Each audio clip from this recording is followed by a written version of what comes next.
शांतिमयी।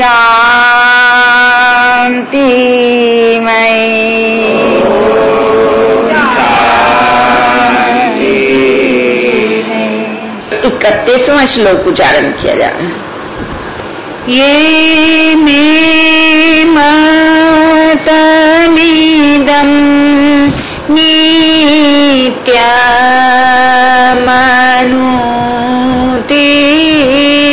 नित्यमनुतिष्ठन्ति मानवाः धावन्तो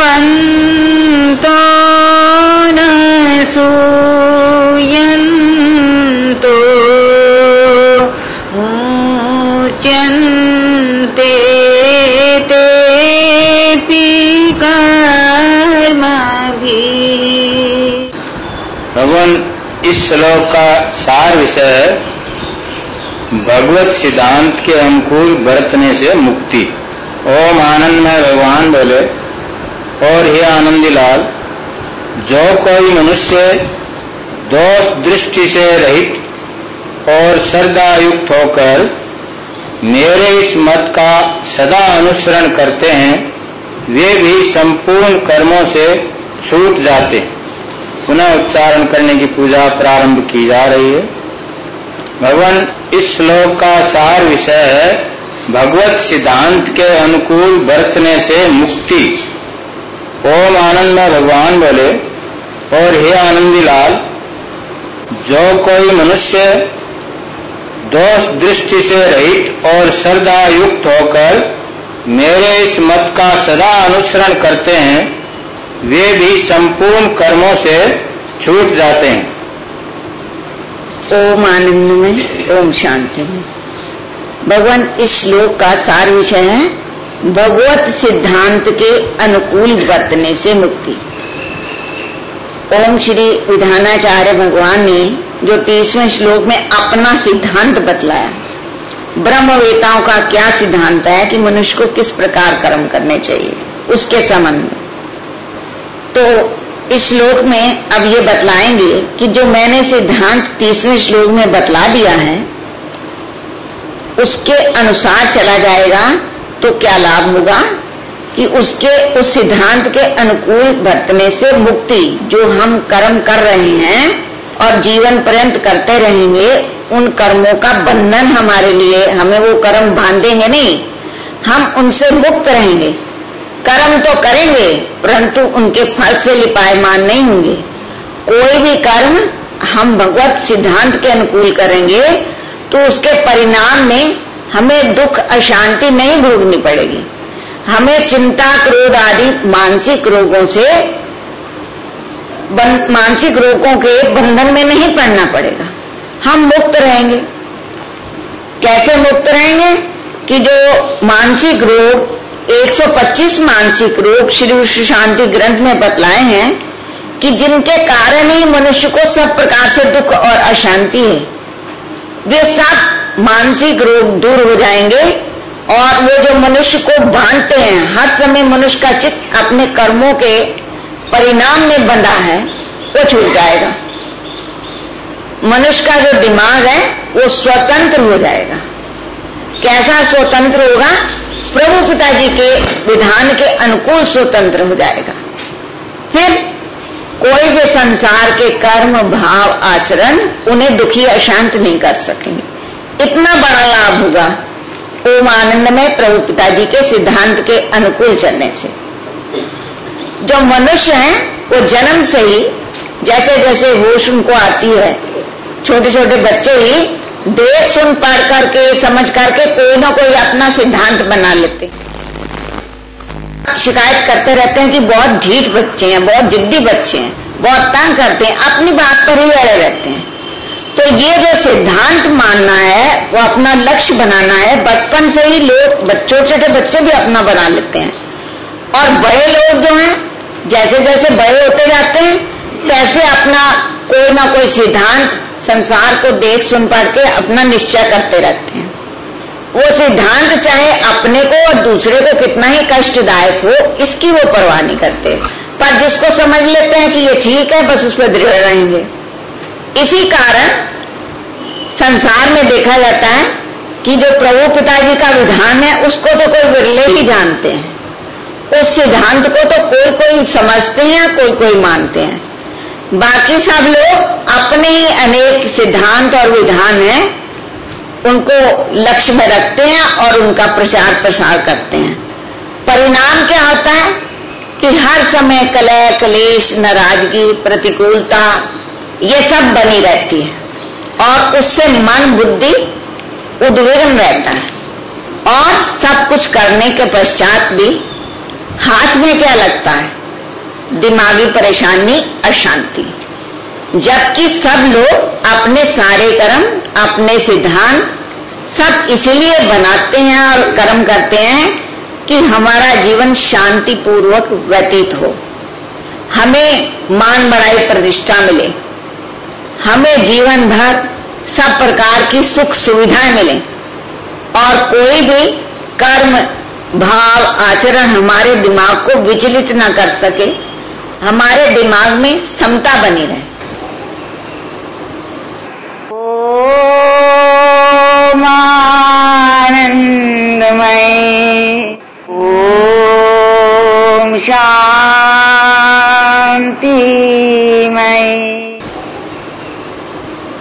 वो क्यों विपरीत होता है कि उनका जो सिद्धांत है, जिनको वो श्रेष्ठ समझ करके चल रहे हैं, वो प्रभु पिताजी के विधान के प्रतिकूल हैं, इसलिए उसका परिणाम भी विपरीत ही होता है। तो ओम श्री योगाचार्य भगवान जो हैं, अपने जीवन को श्रेष्ठ बनाने के लिए, शांति पूर्वक जीवन यात्रा चलाने के लिए और सब कर्म बंधनों से मुक्त होने के लिए अपना जो सिद्धांत बतला रहे हैं, वो ये बतला रहे हैं कि सभी मनुष्यों को चाहिए कि वे मुझ में लगे हुए चित्त द्वारा अपने संपूर्ण कर्मों को मुझ में अर्पण करें और आशा रहित, ममता रहित और संताप रहित होकर सेवा करें। इस प्रकार सेवा करने से उसको अपने लक्ष्य की प्राप्ति होगी।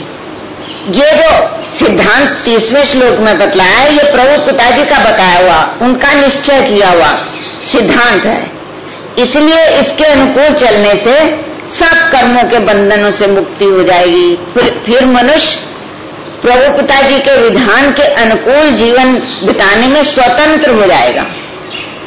जो इस सिद्धांत को आदर नहीं देते, जो मन माने सिद्धांतों को आदर देते हैं और लोकमान्य सिद्धांतों को आदर देते हैं और उन्हीं में आसक्ति करके उन्हीं की प्रतिष्ठा करते रहते हैं, उनके वे सब सिद्धांत जो हैं सदा तो रह ही नहीं सकते, थोड़े काल के लिए रहते हैं और छिन्न भिन्न हो जाते हैं और उनको अपने लक्ष्य की प्राप्ति भी नहीं होती।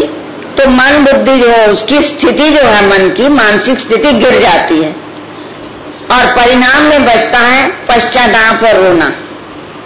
तो इस 31वें श्लोक में भगवान बतला रहे हैं कि भगवत सिद्धांत के अनुकूल बरतने से ही मुक्ति होगी। इसकी उपेक्षा करने से, इसका त्याग करने से कोई मुक्ति प्राप्त नहीं कर सकता। यद्यपि संसार में मुक्ति के साधन इतने सरल बताए गए हैं, कहीं जल चढ़ा दो तो मुक्ति होती है और कहीं 2 पुष्प रख दो तो मुक्ति हो जाती है, कहीं दर्शन करने मात्र से मुक्ति है, कहीं स्नान करने मात्र से मुक्ति बतलाई जाती है। इस प्रकार के अनेक सिद्धांत हैं संसार में प्रचलित। कोई यज्ञ करते हैं, कोई दान देते हैं, कोई तपस्या कर रहे हैं, अनेक कहीं पूजा पाठ आराधना कर रहे हैं, कहीं स्वाध्याय कर रहे हैं। तरह तरह के सिद्धांत मुक्ति के लिए माने जाते हैं, परंतु ओम श्री विधानाचार्य भगवान बतला रहे हैं कि मेरे निश्चय में, मेरे सिद्धांत में तो मुक्ति इस प्रकार कर्म करने से होगी। वे सब जो मुक्तियां हैं वे सब जाली सिक्के हैं, मनुष्य की मान्यताएं हैं, परंतु मुक्ति उससे नहीं होती। मुक्ति क्या चीज है? मुक्ति है सब प्रकार के मानसिक रोगों से मुक्त हो जाना, चित्त का सदा स्वस्थ प्रसन्न रहना, जिसमें चिंता नाराजगी की छाया भी ना पड़े, सदा सम शांत रहना और भगवत आनंद में मग्न रहना। ऐसी मुक्ति जीवित अवस्था में भी प्राप्त होती है और शरीर जाने के बाद भी सदा के लिए हो जाती है। फिर पुनः जन्म मृत्यु की प्राप्ति नहीं होती। मुक्ति का वास्तविक स्वरूप वे है और वो मिलता है भगवत सिद्धांतों को पालन करने से। उसके अनुसार कोई व्यक्ति चाहे कि जैसे तैसे सिद्धांतों को आदर दे करके चले तो हमारी मुक्ति हो जाएगी। वो समझें कि अगर हम अपने सिद्धांत की ज्यादा से ज्यादा अपने सिद्धांतों का प्रसार कर लेंगे तो हमारी मुक्ति हो ही जाएगी और औरों की भी हो जाएगी। तो ये प्रभु पिताजी की सत्ता में संभव नहीं। मनुष्य को धोखा दे सकता है परंतु प्रभु पिताजी को धोखा नहीं दे सकता। कोई चाहे कि मैं जबरदस्ती प्रभु पिताजी से मुक्ति प्राप्त कर लूं तो यह असंभव बात है। उसके लिए तो ओमानंद में प्रभु पिताजी के सिद्धांतों के अनुसार ही चलना होगा। मुक्ति का तो एक ही साधन है। और 31वें श्लोक में ओम श्री विधानाचार्य कह रहे हैं कि हे आनंद निधि, जो कोई मनुष्य मात्र के लिए कह रहे हैं, यहाँ के लिए भारतीय हो, दूरदेशी हो, छोटा हो, बड़ा हो, पदाधीश हो, धनी हो, मूर्ख हो, कोई भी हो, पंडित हो, सन्यासी हो, सबके लिए जो कोई मनुष्य दोष दृष्टि से रहित और श्रद्धा युक्त होकर मेरे इस मत का सदा अनुसरण करते हैं, वे संपूर्ण कर्मों से छूट जाते हैं, उनकी मुक्ति हो जाती है। ओम श्री विधानाचार्य भगवान बतला रहे हैं कि जो कोई मनुष्य मात्र ही दोष दृष्टि से रहित, जो मैंने 30वें श्लोक में अपने सिद्धांत बतलाए हैं कि किस प्रकार मनुष्य को कर्म करना चाहिए, इसमें जो दोष दृष्टि नहीं करते, श्रद्धा करते हैं, श्रद्धा युक्त होकर मेरे इस मत का सदा अनुसरण करते हैं, सदा ही करते हैं, थोड़े दिन किया फिर छोड़ दिया, ऐसी बात नहीं।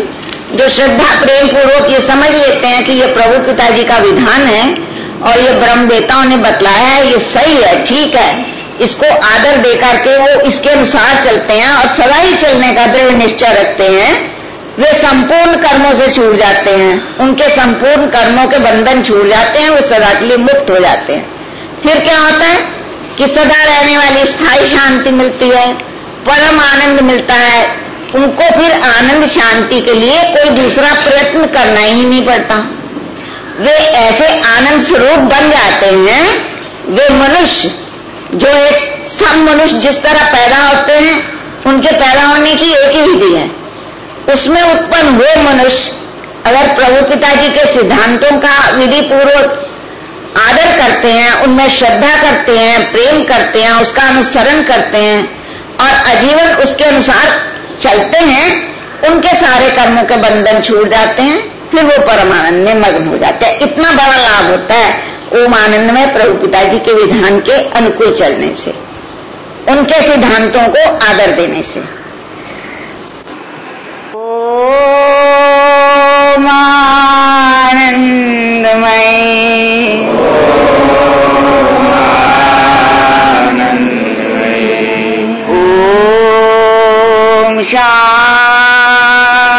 शांतिमय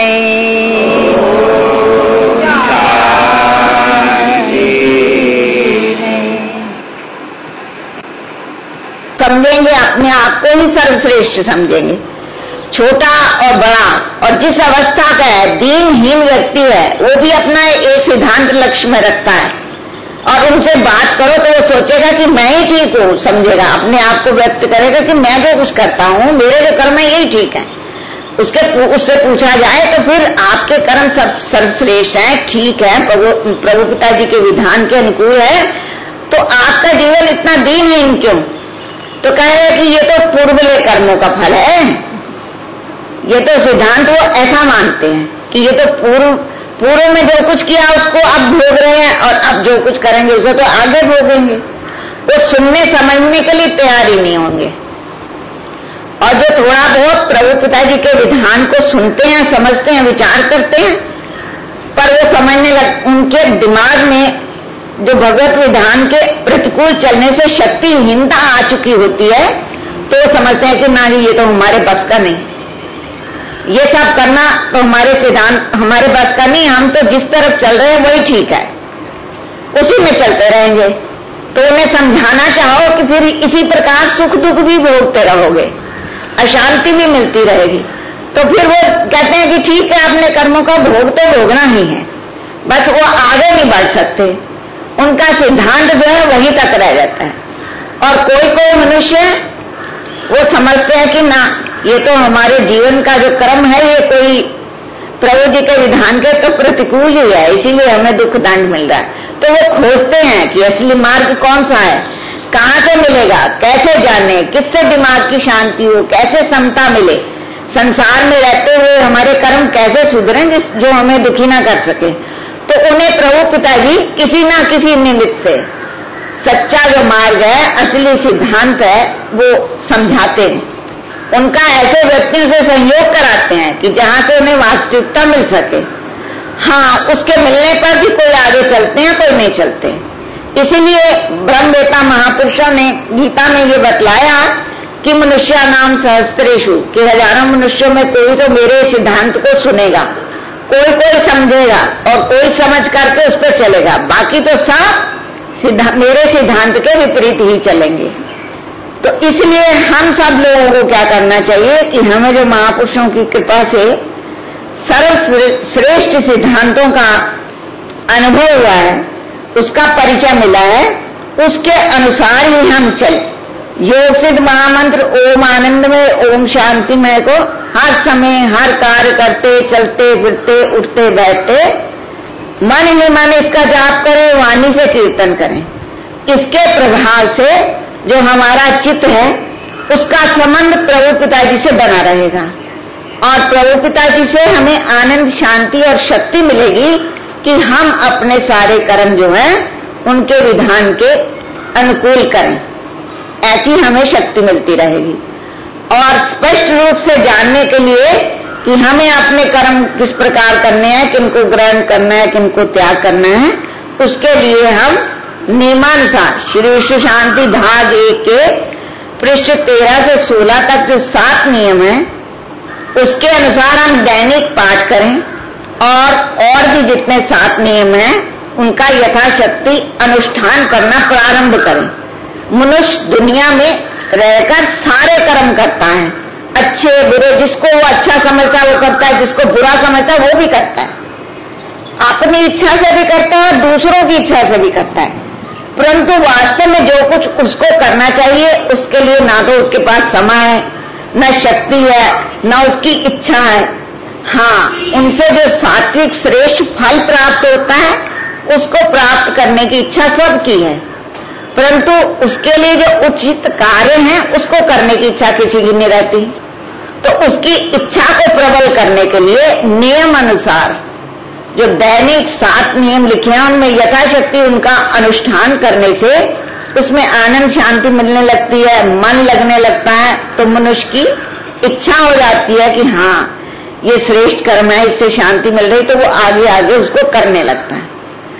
तो इसलिए सभी को चाहिए कि ओम आनंदमय ओम शांतिमय योग सिद्ध महामंत्र का अधिक से अधिक जप करें और नियमानुसार श्री विश्व शांति ग्रंथ का पाठ करें और मन को एकाग्र करने के लिए जो ध्यान योग की विधि बतलाई है महापुरुषों ने, उसके अनुसार ध्यान का अभ्यास करें। दैनिक नेत्र बंद करके मन की शांति के साथ बैठने का अभ्यास करने से मन स्थिर होता है, एकाग्र होता है और उसमें शक्ति उत्पन्न होती है और उसके प्रभाव से जो जीवन की धारा भगवत सिद्धांत के प्रतिकूल जा रही है उसको मोड़ने के लिए बल मिलता रहेगा। और जैसे जैसे मनुष्य प्रभु पिताजी के सिद्धांत के अनुकूल अपने जीवन को मोड़ेगा, वैसे ही वैसे आगे उसको आकर्षण मिलेगा और आगे बढ़ने की इच्छा उत्पन्न होगी और फलस्वरूप दिमागी शांति प्राप्त होगी। बोलो श्री आनंदमय भगवान की जय। ओम श्री